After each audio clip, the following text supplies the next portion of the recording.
हे Jatin, market इतने time से बढ़ते ही जा रहा है और कुछ टाइम से अपने ऑल टाइम हाई के आसपास चल रहा है।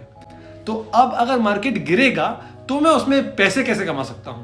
Bro, short selling, short cell कर। शॉर्ट सेलिंग ये क्या होता है? शॉर्ट सेलिंग में तू पहले शेयर्स को बेच सकता है और बाद में खरीद सकता है।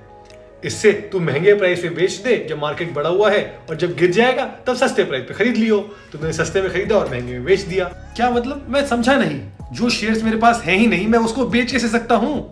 आई नो काफी वियर्ड लगता है। काफी कंट्रीज में तो अलाउड भी नहीं होता, बट इंडिया में अलाउड है, और इंडिया में इंट्राडे ट्रेड्स पर अलाउड है। मतलब तुम्हें एक दिन के अंदर अंदर शॉर्ट सेलिंग करनी पड़ेगी। मतलब तुमने सुबह सुबह सेल किया और शाम तक होते होते उसको खरीद लिया।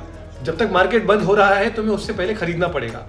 कुछ ब्रोकर्स की रिक्वायरमेंट होती है 3:20 की, कुछ ब्रोकर्स की रिक्वायरमेंट होती है 3:10 की। तुम्हें तो उस टाइम से पहले तुम्हें खुद अपना ट्रेड बाय करना पड़ेगा जो तुमने सुबह सेल किया था। इससे तुम्हारी नेट पोजीशन 0 रहेगी।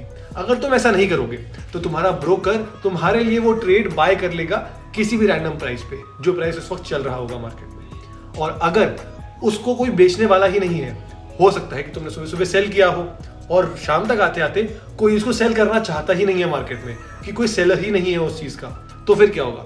तो फिर वो जाएगा ऑक्शन मार्केट में।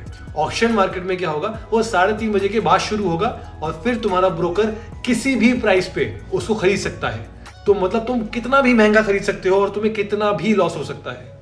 और एक और बात, अगर तुम इंट्राडे ट्रेड कर रहे हो और शॉर्ट सेलिंग कर रहे हो तो इसमें यह नुकसान हो सकता है कि तुमने एक्सपेक्ट किया कि मार्केट नीचे जाएगा, बट मार्केट नीचे ना जाके ऊपर चला जाए, और ऊपर गया तो तुम्हें महंगा भी खरीदना पड़े। और क्योंकि तुम्हें एक दिन के अंदर अंदर उसको स्क्वायर ऑफ करना है तो तुम्हें अपना लॉस बुक करना ही पड़ेगा। तो ये एक और बात है जो हमें शॉर्ट सेलिंग करते वक्त ध्यान रखनी होगी। लेकिन भाई एक दिन के लिए प्रेडिक्ट करना तो बहुत मुश्किल है। मैं तो कह रहा हूं 3-4 महीने के लिए कोई शॉर्ट सेलिंग करने का कोई तरीका नहीं है? अरे हाँ, क्यों नहीं है। पहला तरीका है कि तुम किसी से स्टॉक्स बोरो करते हो SLB के थ्रू, मतलब स्टॉक लेंडिंग एंड बोरोइंग के थ्रू तुम किसी से शेयर्स बोरो करते हो। उन शेयर्स को जब मार्केट बढ़ा हुआ है तब सेल कर देते हो, और जैसे ही मार्केट गिर जाएगा तुम उनको खरीद लोगे।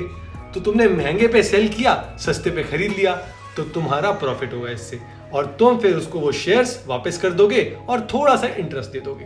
तो पहला तरीका तो ये है, लेकिन इसमें तुम्हें केयरफुल रहना पड़ेगा। क्यों? क्योंकि तुम्हें उसको उसके शेयर्स कुछ टाइम बाद, 3 महीने 4 महीने जो भी टाइम है उसके बाद वापस करने होंगे। दूसरा तरीका है फ्यूचर्स मतलब कि तुम फ्यूचर्स कॉन्ट्रैक्ट में काम कर सकते हो। ये एक कॉम्प्लेक्स मैकेनिज्म है, बट मैं बेसिक्स बताता हूं। मतलब तुम फ्यूचर में सेल कर दो, फ्यूचर्स को सेल कर दो, और फिर कुछ टाइम बाद जब मार्केट गिर जाए तब फ्यूचर्स को बाय कर लो क्योंकि उनका प्राइस घट गया होगा। तो ये दूसरा तरीका हुआ। और तीसरा तरीका है ऑप्शंस भी एक कॉम्प्लेक्स टॉपिक है, बट जिनको पता है उनके लिए बता देता हूं कि ऑप्शन सेल कर सकते हो तुम।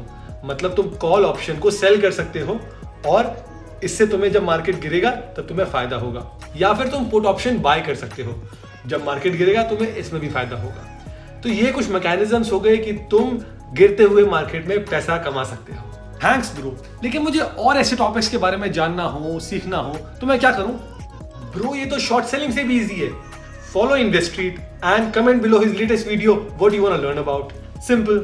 Happy investing!